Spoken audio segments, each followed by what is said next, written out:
अस्सलाम वालेकुम everyone, welcome back to my YouTube channel. उम्मीद करती हूँ आप लोग खैरियत से होंगे। तो आज की वीडियो में मैं आपको एक नया कोरियन ड्रामा एक्सप्लेन करने जा रही हूँ जिसका नाम है कनेक्ट। इस ड्रामे के टोटल 6 एपिसोड्स हैं और आज की वीडियो में मैं आपको इसके पहले 3 एपिसोड्स एक्सप्लेन करूंगी और अगली वीडियो में इसके आखिरी 3। तो अगर वीडियो अच्छी लगी तो लाइक करिएगा, मेरे चैनल को सब्सक्राइब करिएगा। तो चलिए वीडियो को स्टार्ट करते हैं। सीरीज के स्टार्ट में हमें डोंगसू नाम के एक सस्पिशियस लड़के को दिखाया जाता है जो कि एक सुनसान सड़क पर अकेला अपने फेवरेट सॉन्ग को गाते हुए जा रहा था जो कि उसने खुद लिखा था। तभी वहाँ पर वैन से 2 लोग उतरते हैं और डोंगसू को पकड़ लेते हैं। डोंगसू अपने आप को बचाने की बहुत कोशिश करता है लेकिन वो नाकाम रह जाता है। वो डोंगसू को किडनैप कर लेते हैं। वो लोग ऑर्गन हार्वेस्टर्स थे जो कि इंसानों की बॉडी से वर्किंग ऑर्गन जैसे हार्ट, लिवर, किडनी वगैरह निकाल कर बेचते हैं। वो डोंगसू को ऑपरेशन थिएटर में लेकर जाते हैं जहाँ पर एक डॉक्टर उसकी बॉडी से सारे ऑर्गन्स निकाल लेता है जैसे आंखें, दिल, गुर्दे वगैरह।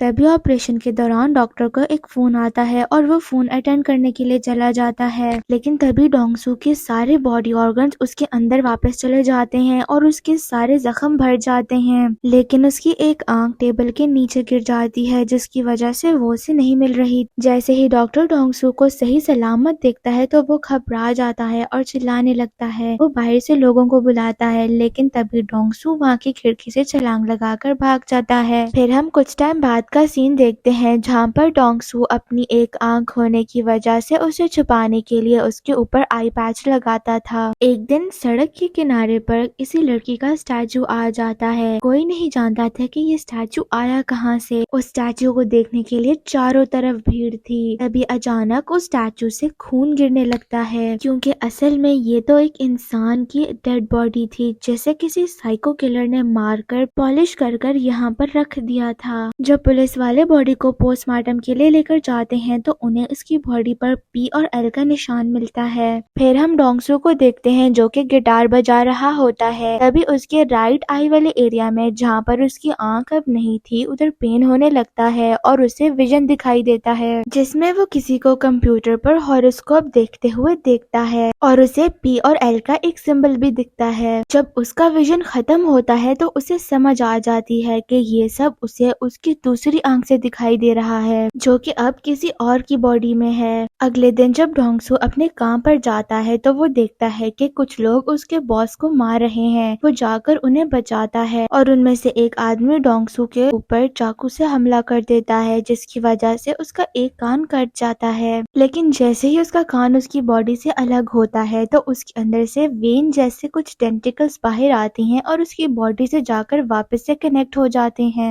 ये सब देखकर वो बदमाश डर जाते हैं और डोंगसू को मॉन्स्टर समझकर वहाँ से भाग जाते हैं। यहाँ पर डोंगसू को अपने बचपन की एक मेमोरी याद आती है जहाँ पर वो जब एक छोटा बच्चा था तो वो दरख्त से नीचे गिर गया था जिसकी वजह से उसकी बॉडी की कई हड्डियां टूट गई थी। लेकिन देखते ही देखते उसकी सारी हड्डियां और जख्म जुड़ने लगे और ये सब देखकर उसके दोस्त उससे डरने लगे और उसे मॉन्स्टर कहने लगे। एक दिन फिर से ऑर्गन ट्रैफिकिंग गैंग की नजर डोंगसू पर पड़ जाती है और वो लोग उसका पीछा करने लगते हैं। वो बड़ी मुश्किल से अपनी जान बचाकर वहाँ से भागता है। तभी वहाँ पर ये नाम की एक लड़की आती है जो उसकी मदद करती है उन गैंगस्टर से बचने के लिए। वो उसे अपने साथ बिल्डिंग की छत पर लेकर जाती है लेकिन जब वहाँ पर भी किडनैपर आने लगते हैं तो वो उसे बिल्डिंग से नीचे धक्का दे देती है। नीचे गिरते ही उसकी सारी हड्डियां टूट जाती हैं लेकिन देखते ही देखते वो बिल्कुल ठीक हो जाता है और वहाँ से भाग जाता है। फिर हम ओजन नाम के एक आदमी को देखते हैं।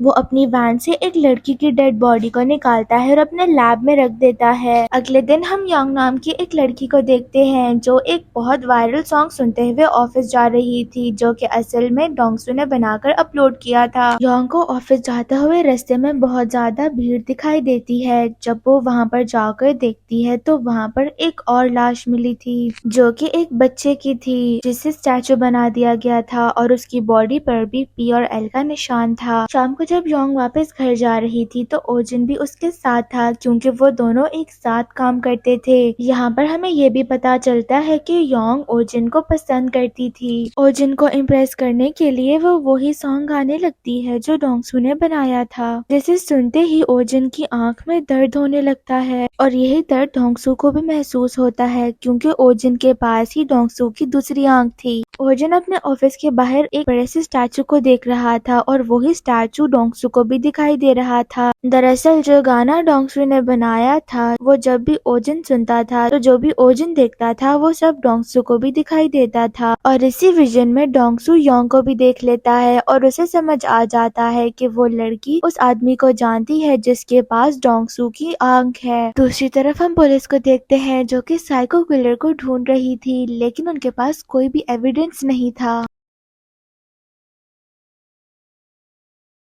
अगले दिन डोंगसू ओजन की बिल्डिंग के बाहर मौजूद उस स्टैचू के पास जाता है जिससे उसने अपने विजन में देखा था। उससे वहां पर योंग भी दिखाई देती है, लेकिन योंग उसे देखकर डर जाती है और वहां से जाने लगती है। वो योंग से पूछता है कि कल तुम जिस आदमी के साथ यहाँ पर थी वो कौन था। योंग उसे कुछ भी नहीं बताती और अपने दोस्त के साथ वहाँ से भाग जाती है। रात को डोंगसू अपने घर पर बैठकर यूट्यूब देख रहा था जहाँ पर उसे एस्ट्रोलॉजी हॉरोस्कोप की एक एडवर्टाइजमेंट दिखाई देती है और फिर वो उस एस्ट्रोलॉजर से मिलने के लिए जाता है। वो एस्ट्रोलॉजर उससे पूछती है कि तुम अपने बारे में क्या जानना चाहते हो, तो वो बताता है कि मैं अपने बारे में कुछ नहीं जानना चाहता, लेकिन मैं आपसे एक सवाल पूछना चाहता हूँ। वो उससे वो पी और एल वाले सिंबल के बारे में पूछता है जो कि उससे उन लाशों पर और अपने विजन में भी दिखाई दिया था। वो उसे बताती है कि ये प्लूटो और वीनस का कंजंक्शन का सिंबल है। डोंगसू से पूछता है कि कंजंक्शन क्या होता है, तो वो बताती है कि जब दो प्लैनेट एक जगह पर आ जाते हैं तो कंजंक्शन होता है। सारे प्लैनेट्स के डिफरेंट सिंबल्स होते हैं, जैसे कि वीनस लव और अट्रैक्शन को रिप्रेजेंट करता है और प्लूटो डेथ और डिस्ट्रक्शन को रिप्रेजेंट करता है। लेकिन जब इन दोनों का कंजंक्शन होता है तो ये ब्यूटी और डेथ दोनों को रिप्रेजेंट करते हैं। दूसरी तरफ ओजिन अपने घर पर एक स्कल्पचर की स्केच बना रहा था और तभी वहाँ पर उससे मिलने के लिए योंग आती है। अब पुलिस को भी पता चल गया था कि लाशों के ऊपर जो उन्हें सिंबल मिला है वो प्लूटो और वीनस की कंजंक्शन का है, इसीलिए वो उसी एस्ट्रोलॉजर को पुलिस स्टेशन इंक्वायरी के लिए बुला लेते हैं। वो उससे उस सिंबल के बारे में पूछते हैं तो वो बताती है कि आज सुबह मेरे पास एक लड़का आया था और उसने भी मुझसे इसी तरह के सवाल पूछे थे। डिटेक्टिव चॉइस से पूछते हैं कि वो लड़का कैसा दिखता था और वो कौन था। वो बताती है कि दिखने में तो वो काफी स्मार्ट था, लेकिन उसने अपनी आंख के ऊपर पैच लगाया हुआ था। डिटेक्टिव चॉइस उसे डोंगसू की एक तस्वीर दिखाते हैं और वो कहती है कि हाँ ये तो वही है। जिसके बाद डिटेक्टिव अपने टीम मेंबर्स को सीसीटीवी फुटेज चेक करने के लिए भेजते हैं। रात को योंग पानी पीने के लिए उठती है तो ओजिन वहाँ पर नहीं होता। उसे वहाँ पर वो स्कल्पचर बुक मिल जाती है और उसके अंदर वो सारे स्कल्पचर्स की स्केचेस देख लेती है। अगले दिन एक आदमी अपने कुत्ते के साथ कहीं जा रहा होता है तो रास्ते में उसे एक और स्कल्पचर दिखाई देता है। वो पुलिस को कॉल करता है और पुलिस के साथ साथ वहाँ पर और भी लोग आ जाते हैं। पुलिस को उस लाश की बॉडी पर वही पी और एल का सिंबल भी मिलता है, जिसके बाद डिटेक्टिव चोई समझ जाते हैं कि साइको किलर सिर्फ कंजंक्शन वाले दिन ही मर्डर करता है। डोंगसू भी उस लाश को देखने के लिए वहाँ पर आया था, लेकिन उसे वहाँ पर ऑर्गन ट्रैफिकिंग वाली गैंग फिर से देख लेती है और उसके पीछे भागते हैं उसे पकड़ने के लिए। वो अपनी जान बचाता हुआ बिल्डिंग के अंदर चला जाता है, लेकिन वो लोग उसे पकड़ लेते हैं और उसके ऊपर हमला कर उसका एक हाथ काट लेते हैं। लेकिन उसके हाथ से कुछ टेंटिकल्स निकलते हैं जो उसकी बॉडी के साथ जाकर कनेक्ट हो जाते हैं। तभी वहाँ पर ये आ जाती है जो गैंग के मेंबर्स को इलेक्ट्रिक शॉक देकर भी होश कर देती है और डोंगसू को अपने साथ लेकर वहाँ से चली जाती है। डोंगसू ये से पूछता है कि तुम कौन हो और वो लोग मेरे पीछे क्यों पड़े हैं, जिस पर वो बताती है कि तुम्हारी बॉडी बहुत स्पेशल है इसलिए वो तुम्हारे पीछे है। और उसके बाद वो डोंगसू का फोन लेती है और उसमें अपना नंबर सेव कर देती है। दूसरी तरफ जब तीसरे मर्डर की खबर योंग तक पहुंचती है तो उसे समझ आ जाती है कि ये सब ओजिन कर रहा है, क्योंकि उसने कल रात को ओजिन की स्केच बुक में उसने ऐसी ही स्कल्पचर की ड्राइंग देखी थी। ऑफिस जाकर वो ओजिन से कहती है कि मैं तुमसे अकेले में कुछ बात करना चाहती हूँ और फिर वो उसे ऑफिस की टेरेस पर ले जाती है। वो उसे बताती है कि मुझे पता है कि तुम ही किलर हो, क्योंकि कल जब मैं तुम्हारे घर आई थी तो मैंने तुम्हारी वो स्केच बुक देख ली थी जिसमें तुमने स्कल्पचर की स्केचिंग की थी। तभी वहाँ पर एक आदमी का फोन बजने लगता है जिसे योंग ने पहले ही टेरेस पे भेज दिया दिया था अपनी प्रोटेक्शन के लिए। जैसे ही ओजिन उस लड़के को देखता है तो वो योंग को मारकर बेहोश कर देता है और फिर उस आदमी के ऊपर हमला कर देता है और उसे बिल्डिंग से नीचे गिराने की कोशिश करने लगता है। तभी योंग के फोन में डोंगसू का वही गाना बजने लगता है, जिसकी वजह से डोंगसू और ओजिन की आंख में दर्द होने लगता है। डोंगसू अपने विजन में उस आदमी को मार खाता देखकर बहुत परेशान हो जाता है और उसकी मदद करने के लिए उस बिल्डिंग के पास भी चला जाता है, लेकिन वो उसे बचा नहीं पाता और ओजिन उसे बिल्डिंग से नीचे गिराकर मार देता है और उसके बाद वो योंग का गला दबाकर उसे भी मार देता है। यहाँ पर ओजिन को रियलाइज होता है कि जब भी वो डोंगसू का गाना सुनता है तो उसकी आंख में दर्द होता है। डोंगसू भागकर बिल्डिंग की छत पर जाने लगता है, लेकिन रास्ते में उसे वही कोट दिखाई देता है जो कि किलर ने योंग के ऊपर डाला था। उसने उस किलर का चेहरा नहीं देखा था तो वो उसका पीछा करते हुए बाथरूम में चला जाता है और ओजिन बाथरूम के एक स्टॉल में छुप जाता है। जब योंग की दोस्त छत पर आती है और योंग की डेड बॉडी को देखती है तो वो रोने लगती है और अब पूरी बिल्डिंग में खबर फैल जाती है कि बिल्डिंग में 2 मर्डर हो चुके हैं। दूसरी तरफ डोंगसू दरवाजा खोलने की बहुत कोशिश करता है, लेकिन ओजिन उसे दरवाजा खोलने नहीं देता, इसीलिए वो दूसरे बाथरूम के स्टॉल से उस बाथरूम में एंटर करने की कोशिश करता है, लेकिन ओजिन अपने पॉकेट से एक पेन निकालकर उसके हाथ पर मार देता है। तभी वहाँ पर कुछ सिक्योरिटी गार्ड्स आकर डोंगसू को पकड़ लेते हैं और नीचे जमीन पर गिरा देते हैं। डोंगसू ओजिन के जूतों को पकड़ लेता है और ओजिन डोंगसू के हाथ पर जख्म को हील होता हुआ देख लेता है। सिक्योरिटी गार्ड डोंगसू को पुलिस के पास लेकर जा रहे थे क्योंकि वो जबरदस्ती बिल्डिंग में घुस आया था और उन्हें लग रहा था कि योंग और उसके दोस्त को डोंगसू ने ही मारा है। तभी ये वहाँ पर आके सारे सिक्योरिटी गार्ड्स को इलेक्ट्रिक शॉक देकर बेहोश कर देती है और डोंगसू को अपने साथ लेकर वहाँ से चली जाती है। जब डिटेक्टिव चोय को पता चलता है कि डोंगसू ने एक ऑफिस के एम्प्लॉय के ऊपर हमला किया था तो वो उससे पूछताछ करने के लिए उसके पास जाते हैं। डिटेक्टिव चोय ओजिन से पूछते हैं कि डोंगसू ने तुम पर क्यों हमला किया, तो ओजिन बताता है कि पता नहीं क्यों उसे लगता है कि मैंने उसकी आंख चुराई है। फिर डिटेक्टिव पूछता है कि आपकी टीम मेंबर योंग का मर्डर हो गया है तो आप उसके बारे में क्या कहना चाहोगे। वो बताता है कि योंग ने उसे एक दफा बताया था कि आई पैच वाला एक आदमी उसे परेशान कर रहा है। ये सुनने के बाद पुलिस का सारा शक डोंगसू पर जाता है। दूसरी तरफ डोंगसू यी से पूछता है कि तुम हो कौन और मेरी बार बार मदद क्यों कर रही हो, तो वो बताती है कि बचपन में जब एक ट्रक उसे टक्कर मारने वाला था तो कनेक्ट यानी तुम्हारे जैसा एक स्पीशी ने मेरी जान बचाई, लेकिन मुझे बचाते बचाते वो बच्चा उस ट्रक के नीचे आ गया और उस ट्रक ने उसे कुचल दिया, लेकिन देखते ही देखते वो बिल्कुल ठीक हो गया और उसे एक खरोच तक नहीं आई। इसीलिए मैं कनेक्ट के ऊपर एक नोवेल लिखना चाहती हूँ